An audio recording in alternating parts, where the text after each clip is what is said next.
रहे हैं इन दिनों। ऑपरेशन सिंदूर की कामयाबी का एक और सबूत भी सामने आया है। आतंकी संगठन ने सोशल मीडिया पर कब्रों की तस्वीर शेयर की है। ऑपरेशन सिंदूर की सफलता का नया सबूत है। बहावलपुर से ये सबूत सामने आया है। जैश ए मोहम्मद के 21 आतंकियों को मार गिराया गया था। एक्शन की पुष्टि आतंकवादी संगठन ने खुद सोशल मीडिया पर की है। ये तस्वीर आप देखिए जो कि आतंकवादी संगठन ने पोस्ट की है, जिसमें कब्रों की तस्वीर है, यानी कि वो आतंकवादी जो मारे गए ऑपरेशन सिंदूर के तहत और फिर उन्हें कब्र में दफनाया गया। उन्हें 21 कब्रों का जिक्र इस पोस्ट में आपको दिखाई देगा। एक्शन की पुष्टि आतंकवादी संगठन ने खुद कर दी है। ऑपरेशन सिंदूर की कामयाबी का ये एक और सबूत है जो पाकिस्तान से सामने आया है।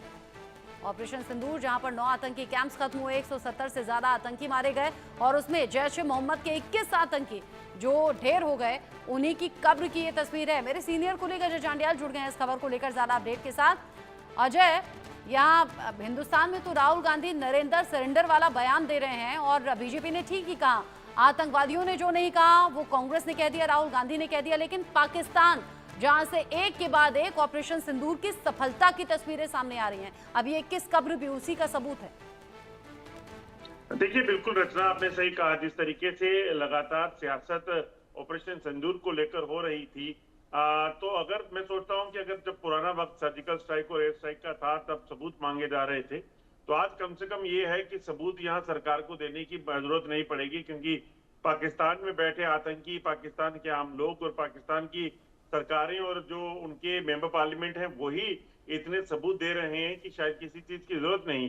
खासतौर पे अगर आप देखें तो बहावलपुर में कितने आतंकी मारे गए थे, इस चीज को लेकर कहीं जो है चीजें उठ रही थी। पहले आंकड़े आ रहे थे कि 2 से 3 लोग मारे गए। अब एक तस्वीर जो सोशल मीडिया पे पाकिस्तान से साझा की गई है, और ये जरूर किसी न किसी आतंकी ने शेयर की होगी, क्योंकि आतंकी ही अब उस दर्द को भी जो है बयां करने की कोशिश कर रहे होंगे जो उन्होंने देखा है। और 21 आतंकियों की कब्रें जो हैं इस तस्वीर में देखी जा सकती हैं, जिन पे उनके नाम और वो चीजें लिख रखी हैं, पता लिख रखा है। और ये बताता है कि किस तरीके की कामयाबी भारतीय सुरक्षा बलों को मिली थी जब ऑपरेशन सिंदूर को जो है वो अंजाम दिया गया था। देखिए, अगर पाकिस्तान चाहता तो वो मसला तब ही खत्म हो सकता था जब पाकिस्तान में सिर्फ आतंकी ठिकानों को ध्वस्त किया गया, मगर पाकिस्तान ने खुद पंगा लिया। पाकिस्तान ने जब यहाँ के डिफेंस इंस्टॉलेशन को निशाना बनाया, गुजरात में, अहमदाबाद में, पंजाब में और जम्मू कश्मीर में जब कोशिश की तो उसे नाकाम भी किया। और उसके साथ साथ वहां पाकिस्तान में जो तबाही का मंजर था, वो मंजर फिर दुनिया आज देख रही है, जिसके बाद अब पता चल रहा है कि चाहे वो F-16 हो, चाहे वो J-7 हो, चाहे वो मिराज हो, ये तमाम फाइटर जेट्स हो, कार्गो प्लेन्स हो, या फिर उनके एंटी ड्रोन सिस्टम, ये तमाम जो है वो धराशायी हुए। शाहीन मिसाइल पर पाकिस्तान बड़ा नाज किया करता था, उसको तबाह कर दिया गया, वो यहाँ पर धूल हाँकती दिखी। तो ये सब दिखाता है कि पाकिस्तान किस तरीके से धराशायी हुआ। और अब ये तस्वीरें जो आ रही हैं, खासतौर पे आतंकी ठिकाने जो ध्वस्त हुए हैं, वो अपने आप में बताता है कि किस तरीके से प्रिसाइजली ऑपरेशन को अंजाम दिया गया। इस चीज को सुनिश्चित किया गया कि किसी भी तरीके से वहां के सिविलियंस को कोई नुकसान नहीं होना चाहिए, सिर्फ और सिर्फ आतंकी जो है वो मारे जाएंगे। इसीलिए प्रिसिजन अटैक, बहुत ज्यादा सटीक और शक्तिशाली अटैक हुए, सटीकता के साथ जहां टारगेट किया गया वहीं पर हिट किया, और उसका नतीजा ये कि आतंकियों की कब्र खुद गई। आतंकी कब्र में गड़े हुए नजर आ रहे हैं और इसकी तस्वीर खुद पाकिस्तान से, खुद आतंकवादी संगठनों के जरिए शेयर की जा रही है। अच्छा, एक तो हुआ ऑपरेशन सिंदूर जिसके जरिए आतंक पर गहरी चोट हुई है, लेकिन उसके अलावा अज्ञात हमलावर जो आतंकियों को एक एक करके ढेर कर रहे हैं, उसका सिलसिला भी जारी है। अभी मैं देख रही थी 2 जून को घटना हुई है पाकिस्तान में, एक और आतंकी अब्दुल इसर जिसे मार गिराया गया है। यानी आतंकियों का खात्मा चाहे इस तरीके से या उस तरीके से, डायरेक्टली इनडायरेक्टली हो ही रहा है और भारत के दुश्मन ढेर हो रहे हैं।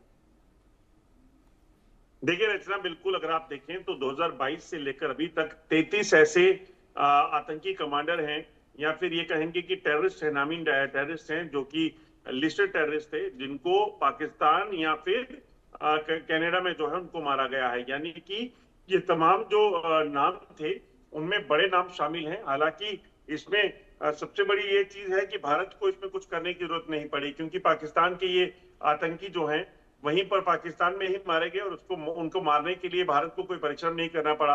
वहीं के जो अपने जो रिफ्ट है उनके बीच में जो चल रही आतंकी संगठनों के, उसमें इनका नुकसान हुआ है। और नाम देखिए क्या क्या है। सैफुल्लाह खालिद सिंध में मारा गया, जो लश्कर का कमांडर था। अब्बू कताल लश्कर का कमांडर था, उसे मारा गया।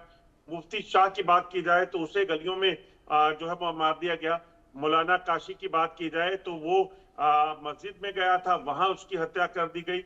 इसी तरह से मुफ्ती रिफयाज की बात की जाए, जैसे मोहम्मद का था, अब्दुल्ला शाहीन की बात की जाए, हबीबुल्लाह की बात की जाए, लश्कर का था, अकरम गाजी की बात की जाए जो लश्कर का था, अकरम गाजी के बाद अबू कासिम जो था उसकी बात की जाए, या रिपू दमन जो कनाडा में मारा गया, अब्दुल अजीज जो है वो मारा गया। ये तमाम जो मारे गए हैं ये वो आतंकी हैं जो डेजिग्नेटेड टेररिस्ट थे और पाकिस्तान और कनाडा में रह रहे थे।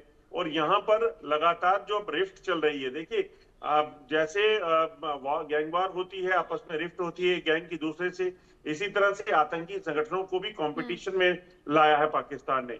लश्कर ज्यादा काम कर रहा है।